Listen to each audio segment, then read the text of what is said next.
Welcome back नाजरीन। जैसे आपसे सवाल किया गया था, अगर कुछ कह दें आप महमूद रशीद साहब, उन्होंने कहा कैसे डिसएंगेज करेंगे अपने आप को 10 साल की दहशतगर्दी से। देखिए बात सुनिए, अब तो जो बात हम कह रहे थे, अब अमेरिका खुद जो है वो बहाने तलाश कर रहा है। वो मिन्नत समाजत पे उतर आया कि किसी तरह से मुल्ला उमर से और तालिबान के साथ वो डायलॉग करे ताकि उसे एक सेफ एग्जिट और उसकी फेस सेविंग हो सके।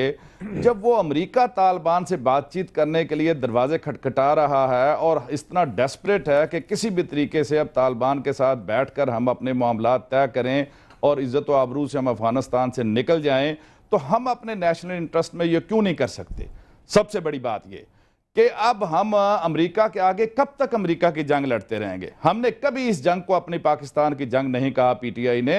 ये अमेरिकन अपने उनका इंटरेस्ट है, उसके लिए जंग लड़ रहे हैं। हमारे ऊपर ये जंग मुसल्लत की गई है। हम अपने नेशनल इंटरेस्ट को सामने रखते हुए हम तालिबान से डायलॉग कर सकते हैं। और तालिबान भी अब कई किस्म के हैं, इसमें रा ने, मोसाद ने, पाकिस्तान के दुश्मनों ने यहाँ पर बेशुमार इस तरह के तालिबान भेज दिए हुए हैं। उनको कैटेगराइज करके हम ऐसे लोगों को जो हमारे साथ डायलॉग करके कौमी धारे में आ सकते हैं, जो कभी इस तरह के डेस्परेट नहीं थे। और अमेरिका की जो पिछले 10 साल से जो पॉलिसीज हैं, जो ड्रोन अटैक्स हैं, जिनके जरिए से कोलैटरल डैमेज हमारा हुआ। बात भी सुनते जो पार्लियामेंट की करारदाद थी अक्टूबर 2008 में, जो पार्लियामेंट की करारदाद थी, उसमें सबसे पहली जो शिक थी वो भी एक मुश्तरका इजलास था। उसमें सबसे पहली करारदाद में था कि there should be 3 Ds policies थी।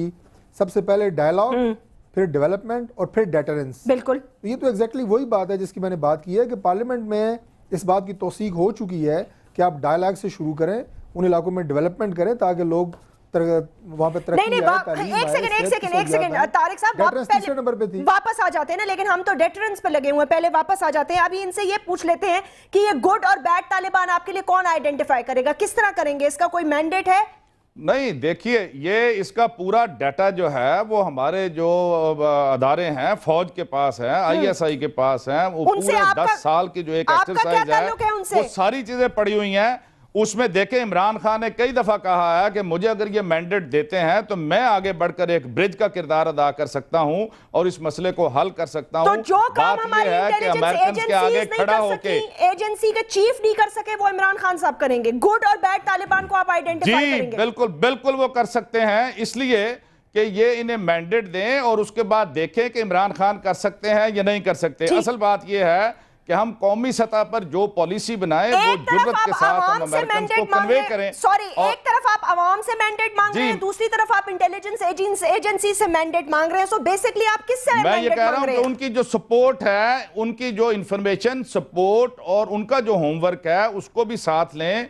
और उसके बाद ये 10 साल तक अमेरिका जो कुव्वत के बलबोते पर यहां पर दहशतगर्दी के खिलाफ जंग के नाम पर जो तबाही मचा रहा है, जब तक हम उससे बाहर नहीं आएंगे, डायलॉग नहीं करेंगे, बैठकर मसले मसाइल पर बात नहीं करेंगे, एक रियलिस्टिक अप्रोच नहीं अपनाएंगे, अमेरिका को मजबूर नहीं करेंगे कि हम इस नहीं, ये रियलिस्टिक अप्रोच नहीं है। हम अमेरिका के आगे झुके हुए हैं, हम अमेरिका की कॉलोनी बने हुए हैं।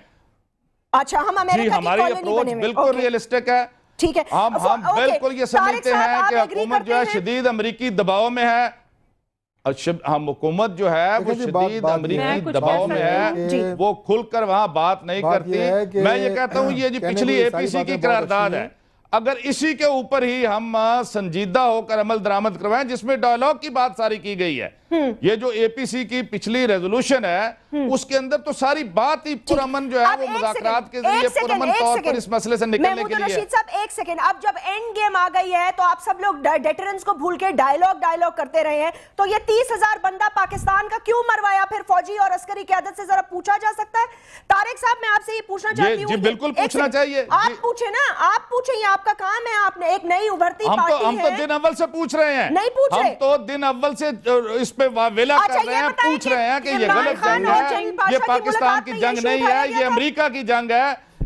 इससे पाकिस्तान को कोई फायदा नहीं होगा और जंग किसी मसले का हल नहीं है।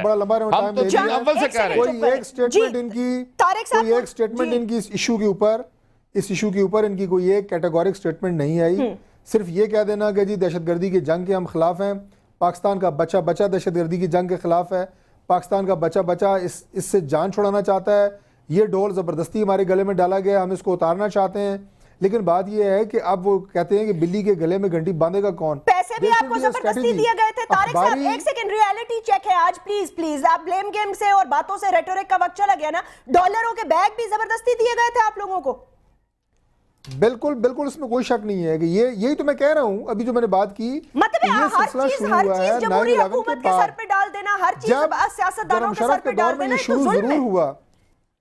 बिल्कुल यही मैं कह रहा हूं कि जनाब मुशर्रफ के दौर में ये शुरू हुआ, लेकिन हमारी गलती या हुक्मरान जो इस वक्त जमात है उसकी गलती ये है कि जब ये इक़्तिदार में आए थे तो आज ये जो कह रहे हैं कि हमें जी रीविजिट करते हैं, री इवेल्यूएट करते हैं, उस वक्त बैठ के इनको रीविजिट री इवेल्यूएट कर लेना चाहिए था कि जनरल मुशर्रफ अपनी मजबूरियों की वजह से आपके साथ थे, पाकिस्तान के मफाद और गैरत का उसने सौदा कर लिया। आप लोग आज हमारे साथ एक जमहूरी हुकूमत के साथ बात कर रहे हैं, एक आज़ाद खुद मुख्तार पार्लियामेंट के साथ बात कर रहे हैं। ये उस वक्त हमें अपनी जो लाइन है ये ड्रॉ कर लेनी चाहिए थी। आपने बिल्कुल सही कहा कि आज 30-35 हज़ार हमारी कीमती जानों का नुकसान, आज हमारे 2200 लोग ड्रोन हमलों में शहीद हो गए, और तमाम वहाँ पे जो ट्राइबल्स हैं, जो उनके जिरगे हैं, वहाँ पे ड्रोन हमले हुए, उनकी शादी के फंक्शंस में ड्रोन हमले हुए।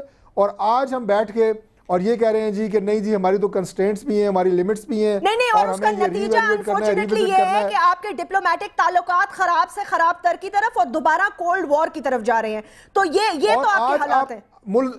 ये सब कुर्बानियां देने के बावजूद आप मुल्ज़िमों में कटहरे में खड़े हैं। दोबारा इल्ज़ाम आपके ऊपर लग रहा है और आपको दोबारा ये कहा जा रहा है कि आप इससे भी ज़्यादा परफॉर्म करें। मैं समझता हूं कि अगर ये जो मैंने कहा कि ये लाइंस अगर ड्रा कर ली जाती और हुकूमत जो है वो इस लाइंस को ड्रॉ कर लेती और ये ना समझते कि इनके निजात दहिंदा जो हैं, हम कब कहते हैं कि आप अमेरिका से लड़ें, ये कभी किसी ने नहीं कहा। हम तो ये कहते हैं कि आप उनके साथ वो ताल्लुकात रखें जो बहुत सारे ममालिक ने रखे हुए हैं। ठीक है, आखिर हम क्यों नहीं रख सकते? हम क्यों नहीं रख सकते? फौजिया जी प्लीज आप बताइए अब।